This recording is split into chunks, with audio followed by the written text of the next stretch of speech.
Welcome to my YouTube channel. Friends, ఈ వీడియోలో మనం large cap companies, small cap companies, mid cap companies గురించి తెలుసుకోబోతున్నాము. Large cap companies అంటే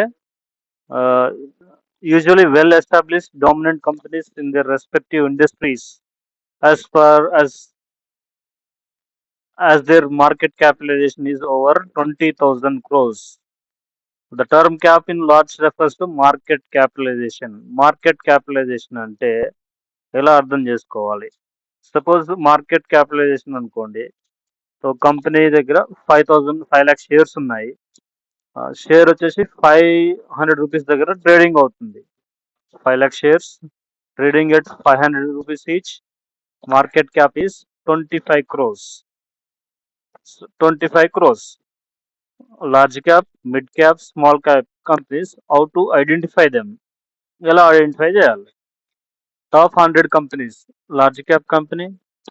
top 100 market according to market capitalisation.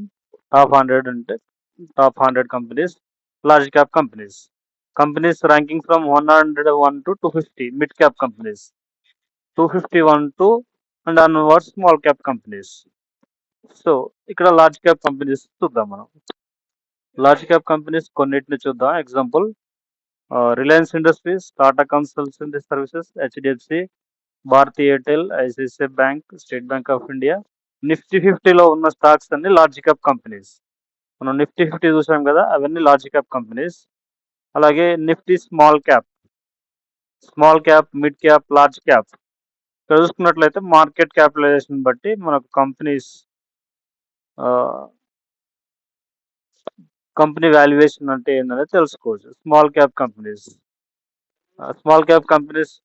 Mid cap companies కొన్ని examples చూద్దాము. Ashok Leyland, Bajaj Electricals, Castrol India exam mid cap companies. ఇక్కడ ఏంటంటే ranking వచ్చేసి 101 to 250 companies. 200 కానీ 250 companies. Small cap company 5,000 crores or less than 5,000 crores. 251 as per SEBI states companies ranked from 251 position onwards market అని small cap companies. 251 పైన నుంచి 251, 52 ఇలా పైన ఎన్ని ఉంటాయి అన్ని కంపెనీస్ ఉన్నాయి small cap companies. So what is the difference between large cap, mid cap and small cap? Difference ఏంది? లార్జ్ క్యాప్ అంటే ఏంది, మిడ్ క్యాప్ అంటే ఏంది, స్మాల్ క్యాప్ డిఫరెన్స్ ఏంది? డిఫరెన్స్ చూసినట్లయితే లార్జ్ క్యాప్ కంపెనీస్ అనేవి చాలా పెద్ద కంపెనీస్. పర్ఫార్మెన్స్ అనేది చాలా బాగుంటుంది. లెస్ రిస్క్ తక్కువ ఉంటుంది. Mid cap or small caps కన్నా రిస్క్ అనేది తక్కువగా ఉంటుంది. The involvement of risk in mid-cap companies are relatively higher because several investors invest in growing companies, leading to higher volatility in returns. ఇది ఏంటంటే growing companies, ఇది ఎదుగుతున్న companies అన్నట్టు mid cap companies ఉంటాయి. ఇందులో చాలా మంది ఇన్వెస్టర్లు ఏం చేస్తారంటే ఎక్కువ ఇన్వెస్ట్మెంట్ చేస్తారు. దానివల్ల వాలటైలిటీ అనేది ఎక్కువ ఉంటుంది. ఇక్కడ వాలటైలిటీ అనేది ఎక్కువ ఉన్నా కానీ మనకు లాసెస్ అనేవి తక్కువ ఉంటాయి. ఏది లార్జ్ క్యాప్ కంపెనీస్లో. అదే స్మాల్ క్యాప్ కంపెనీస్లో అయితే ఆల్రెడీ హయ్యర్ రిస్క్ అనేది ఉంటుంది. చాలా చిన్న కంపెనీస్ అన్నట్టు. గ్రోత్ పొటెన్షియల్ చూసినట్లయితే లార్జ్ క్యాప్ కంపెనీస్లో ఎక్కువ ఉంటుంది స్మాల్ క్యాప్, మిడ్ క్యాప్ కంటే. Because investor risk of large cap companies stable investment. Large cap కంపెనీలో పెద్ద పెద్ద ఐనెట్స్ individuals, FIIs, DIIs, domestic institutional investors, foreign portfolio investors long term లో ఉంటారు ఇందులో, ఏది లార్జ్ క్యాప్ కంపెనీస్ లో. సో దానివల్ల ఏంటంటే గ్రోత్ పొటెన్షియల్ అనేది ఎక్కువగా ఉంటుంది, వాలటైలిటీ తక్కువ ఉంటుంది. ఈ లార్జ్ క్యాప్ కంపెనీస్ లో అనేది మనం ఇన్వెస్ట్మెంట్ చేసుకొని మనం వెల్త్ క్రియేషన్ అనేది చేసుకోవచ్చు. మిడ్ క్యాప్ కంపెనీస్ కూడా చేయొచ్చు, కాకపోతే స్లైట్లీ హయ్యర్ గ్రోత్, రిస్క్ అనేది ఎక్కువగా ఉంటుంది ఇక్కడ.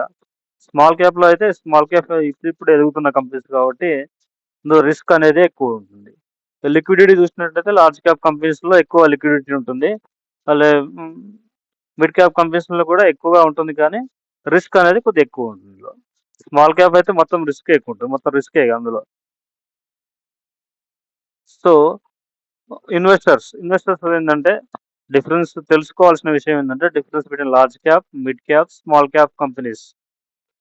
మీ యొక్క ఇన్వెస్ట్మెంట్ డెసిషన్ తీసుకోవడానికి ఇవి ఉపయోగపడుతుంది అన్నట్టు. ఇప్పుడు మనం చూసినట్లయితే డిఫరెన్స్ బిట్వీన్ లార్జ్ క్యాప్ చూసాము, small cap, mid cap. Large cap companies above 20,000 crores, mid cap companies 5,000 to 20,000 crores, small cap companies 5,000 and below ఉన్న companies small cap companies. Risk involvement చూసుకున్నట్లయితే స్మాల్ క్యాప్ కంపెనీస్లో risk అనేది చాలా ఎక్కువగా ఉంటుంది. అలాగే mid క్యాప్లో small cap కంటే కొంచెం తక్కువగా ఉంటుంది. లార్జ్ క్యాప్లో రిస్క్ అనేది అంతగా ఉండదు. సో లాంగ్ టర్మ్ ఇన్వెస్ట్మెంట్ కోసం అయితే లార్జ్ క్యాప్ కంపెనీస్లో ఇన్వెస్ట్మెంట్ అనేది చేసుకోవచ్చు. సో ఇది ఫ్రెండ్స్ ఈరోజు video. Thank you for watching my video. Have a nice day. Please subscribe to my YouTube channel.